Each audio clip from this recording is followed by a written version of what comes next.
सात्विक, राजसिक, तामसिक या मानसिक, कौन सी पूजा है सर्वश्रेष्ठ? नमस्ते दोस्तों, क्या आप जानना चाहते हैं कि माँ पराशक्ति की पूजा का सबसे उत्तम तरीका कौन सा है? क्या आप चाहते हैं कि आपकी पूजा से मोक्ष प्राप्त हो और आपका जीवन दिव्य शक्ति से भर जाए? आज हम आपको देवी भागवतम पुराण तीसरे स्कंद अध्याय 12 की उस गहन और प्रेरणादायक कथा को सुनाने जा रहे हैं, जिसमें व्यास ने जन्मेजय को बताया कि सात्विक, राजसिक, तामसिक हर मानसिक पूजा में से कौन सी सबसे श्रेष्ठ है। यह कथा आपके मन को झकझोर देगी और आपको सनातन धर्म के सच्चे मार्ग पर ले जाएगी। हर शब्द को ध्यान से सुने, क्योंकि यह आपके जीवन को बदल सकता है। और हाँ, आखिरी बिंदु को मिस न करें, यह आपके होश उड़ा देगा। पृष्ठभूमि, पूजा का रहस्य। देवी भागवतम पुराण में जन्मेजय ने व्यास से पूछा कि माँ पराशक्ति की पूजा कैसे की जाए और कौन सी पूजा सबसे उत्तम है। यह कथा हमें सिखाती है कि सात्विक, राजसिक, तामसिक और मानसिक पूजा में से कौन सी हमें मोक्ष की ओर ले जाती है।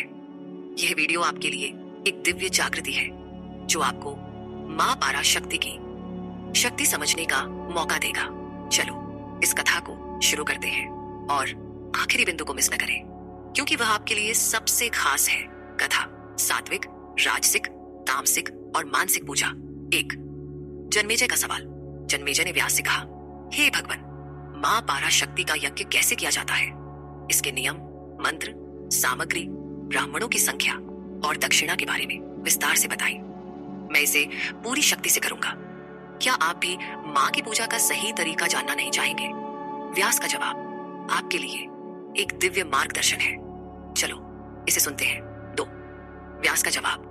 पूजा के प्रकार। व्यास ने कहा, हे राजन, यज्ञ 3 प्रकार के होते हैं, सात्विक, राजसिक और तामसिक। इसके अलावा एक मानसिक यज्ञ भी है, जो मुक्त आत्माओं द्वारा किया जाता है। यज्ञ की प्रकृति सामग्री, स्थान, समय और विश्वास पर निर्भर करती है। मैं तुम्हें इन सभी के बारे में विस्तार से बताता हूँ। आखिरी बिंदु आपके लिए सबसे बड़ा रहस्य खोलेगा। 3 सात्विक यज्ञ का स्वरूप। व्यास ने कहा, सात्विक यज्ञ तब होता है जब सब कुछ शुद्ध और सात्विक हो। यह यज्ञ सात्विक स्थान जैसे काशी में, सात्विक समय जैसे उत्तरायण में और सात्विक सामग्री से किया जाता है, जो धर्म पूर्वक कमाई गई हो। इसमें वेदों के मंत्र, श्रोत्रिय ब्राह्मण और सात्विक श्रद्धा होती है, जो सांसारिक मोह से मुक्त हो। सामग्री, कर्म और मंत्रों में कोई त्रुटि नहीं होनी चाहिए। ऐसा यज्ञ पूर्ण फल देता है और इसमें कोई संदेह नहीं। क्या आप अपने जीवन में सात्विक शांति नहीं चाहेंगे? चलो राजसिक यज्ञ जानते हैं। 4। राजसिक यज्ञ का स्वरूप। व्यास ने कहा, राजसिक यज्ञ राजाओं द्वारा किया जाता है। पांडवों ने राजसूय यज्ञ किया, जिसमें श्री कृष्ण, भारद्वाज और अन्य विद्वान ब्राह्मण उपस्थित थे। उन्होंने ब्राह्मणों को उत्तम दक्षिणा दी, लेकिन 3 महीने बाद ही पांडवों को वनवास, द्रौपदी का अपमान और जुए में हार का दुख सहना पड़ा। उन्हें विराट के यहाँ नौकरों की तरह काम करना पड़ा और द्रौपदी को कीचक ने परेशान किया। क्या ये सुनकर आप सोच रहे हैं कि इतने बड़े यज्ञ का फल ऐसा क्यों हुआ? रुकिए, इसका जवाब अब भी आएगा। 5। तामसिक यज्ञ का स्वरूप। व्यास ने कहा, तामसिक यज्ञ राक्षसों द्वारा किया जाता है। यह यज्ञ क्रोध, ईर्ष्या और दुष्टता से भरा होता है। इसका उद्देश्य शत्रुओं को मारना होता है। ऐसा यज्ञ नकारात्मक फल देता है और सनातन धर्म के खिलाफ है। क्या आप इस अंधेरे से बचना नहीं चाहेंगे? चलो मानसिक यज्ञ के बारे में जानते हैं। 6। मानसिक यज्ञ सर्वश्रेष्ठ पूजा। व्यास ने कहा, मानसिक यज्ञ सबसे उत्तम है, जो मुक्त आत्माएं करती हैं। इसमें मन को गुणों से मुक्त करना होता है। मन शुद्ध होने पर शरीर भी शुद्ध हो जाता है। इस यज्ञ में मन से एक विशाल यज्ञशाला बनाई जाती है, जिसमें धैर्य जैसे गुणों से स्तंभ सजाए जाते हैं। मन से ही वैदिक अग्नि प्रज्वलित की जाती है। 5 वायु, प्राण, अपान, व्यान, समान और उदान को 5 अग्नियां, गार्हपत्य, आहवनीय, दक्षिणा, अवसत्य, सभ्य माना जाता है। मन ही होता यजमान और देवता होता है। इस यज्ञ में माँ पराशक्ति, जो निर्गुण ब्रह्म है, की पूजा की जाती है। कुंडलिनी के माध्यम से निरंतर समाधि में ब्रह्म को अर्पण किया जाता है। जब व्यक्ति अपने आत्मा को सभी प्राणियों में और सभी प्राणियों को अपनी आत्मा में देखता है, तब उसे महाविद्या का दर्शन होता है, जो मोक्ष देती है। क्या यह सुनकर आप मोक्ष की ओर नहीं बढ़ना चाहेंगे? आखिरी बिंदु आपके लिए सबसे बड़ा रहस्य खोलेगा। 7वें पांडवों के यज्ञ की त्रुटियां। व्यास ने कहा, पांडवों के राजसूय यज्ञ में कुछ त्रुटियां थी। उनकी सामग्री, अधर्म पूर्वक राजाओं को मारकर कमाई गई थी, या शायद उन्होंने अहंकार के साथ यज्ञ किया, इसीलिए उन्हें वनवास और अपमान सहना पड़ा। व्यास ने कहा, अगर यज्ञ में कोई त्रुटि हो तो फल उल्टा होता है। क्या आप अपने कर्मों का फल समझना नहीं चाहेंगे? चलो और गहराई में जाते हैं। 8 उदाहरण, गलत यज्ञों के परिणाम। व्यास ने उदाहरण दिए। विश्वरूप ने इंद्र के यज्ञ में दैत्यों के लिए मंत्र पढ़े, जिससे देवता हार गए। इंद्र ने क्रोध में विश्वरूप का सिर काट दिया। पांचाल के राजा ने द्रोण को मारने के लिए यज्ञ किया, जिससे धृष्टद्युम्न और द्रौपदी का जन्म हुआ। दशरथ ने एक पुत्र के लिए यज्ञ किया, लेकिन उन्हें 4 पुत्र मिले। यह सुनकर क्या आप सही यज्ञ का महत्व नहीं समझ रहे? चलो अब जन्मेजय के पिता की कहानी सुनते हैं। 9वां जन्मेजय के पिता का पतन। व्यास ने कहा, तुम्हारे पिता परीक्षित नरक में हैं। उन्होंने एक ब्राह्मण का अपमान किया, जिसके कारण उन्हें शाप मिला। वे सर्पदंश से मरे, जो एक अपवित्र मृत्यु है। वे गंगा तट पर या युद्ध भूमि पर नहीं मरे, बल्कि हवा में महल में मरे। उन्होंने न तो स्नान, न दान, न मां का मंत्र जप किया।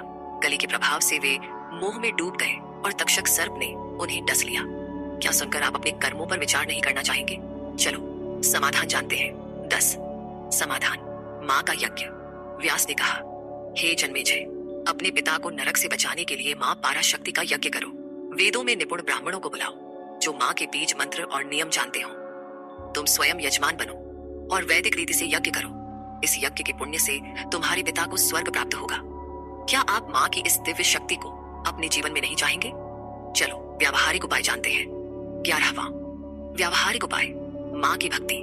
दोस्तों, यह कथा हमें सिखाती है कि मानसिक यज्ञ सबसे उत्तम है, जो हमें मोक्ष की ओर ले जाता है। आइए कुछ सरल उपाय जानते हैं। मन को शुद्ध करें, रोज ध्यान करें और सांसारिक मोह छोड़ें। उदाहरण, 10 मिनट शांत बैठकर मां का नाम जपें। सात्विक भोजन, जंगल के जड़ फल या शुद्ध भोजन खाएं। उदाहरण, रोज ताजा और शुद्ध भोजन करें। मां का मंत्र जप, रोज हरि या ऐन मंत्र का 108 बार जप करें। उदाहरण, सुबह मां पाराशक्ति की मूर्ति के सामने जप करें। वेदों का अध्ययन, रोज गीता या पुराण पढ़ें। उदाहरण, 10 मिनट शास्त्रों का अध्ययन करें। इन उपायों को अपनाकर आप मानसिक यज्ञ की शक्ति को अपने जीवन में ला सकते हैं। लेकिन रुकिए, आखिरी बिंदु अभी बाकी है। 12वीं मृत्यु में वैराग्य का महत्व। व्यास ने कहा, जो व्यक्ति मृत्यु के समय वैराग्य धारण करता है, वह मोक्ष प्राप्त करता है। मृत्यु के समय व्यक्ति को सोचना चाहिए, यह शरीर 5 तत्वों से बना है, यह नष्ट होगा। मैं निर्गुण ब्रह्म हूं, मृत्यु मेरा कुछ नहीं बिगाड़ सकती। मेरे कर्मों का फल ही यह शरीर है। ऐसा सोचने वाला, भले ही उसने पहले कोई पुण्य न किया हो, संसार से मुक्त हो जाता है। परीक्षित ने मृत्यु के समय मोह रखा, इसलिए वे नरक में गए। क्या यह सुनकर आप अपने जीवन के अंतिम क्षणों को मोक्ष के लिए तैयार नहीं करना चाहेंगे? आखिरी बिंदु आपके लिए सबसे बड़ा रहस्य खोलेगा। 13वीं निष्कर्ष और रहस्यमय अंतिम बिंदु। दोस्तों, यह कथा हमें सिखाती है कि मानसिक यज्ञ ही सबसे उत्तम है, जो हमें मां पाराशक्ति की कृपा से मोक्ष दिलाता है। क्या आपने कभी सोचा कि आपकी पूजा आपको स्वर्ग या नरक की ओर ले जा रही है? यह कथा आपके लिए एक दिव्य खजाना है, जो आपकी आत्मा को परम शांति तक ले जा सकता है। लेकिन रुकिए, अब वह आखिरी बिंदु आता है, जिसका मैंने शुरू में जिक्र किया था। यह बिंदु आपके जीवन को और भी खास बना देगा। आपने इस वीडियो को अंत तक देखा और इसके लिए आप बधाई के पात्र हैं। तो सुनिए, यह बिंदु आपके लिए एक सुनहरा अवसर है। अगर आप मानसिक यज्ञ की शक्ति को अपने जीवन में उतारना चाहते हैं, अगर आप चाहते हैं कि मां पाराशक्ति की कृपा से आपकी हर समस्या का समाधान हो और आप मृत्यु के बाद मोक्ष प्राप्त करें, तो अभी हमारे YouTube चैनल विक्रम आदित्य को सब्सक्राइब करें।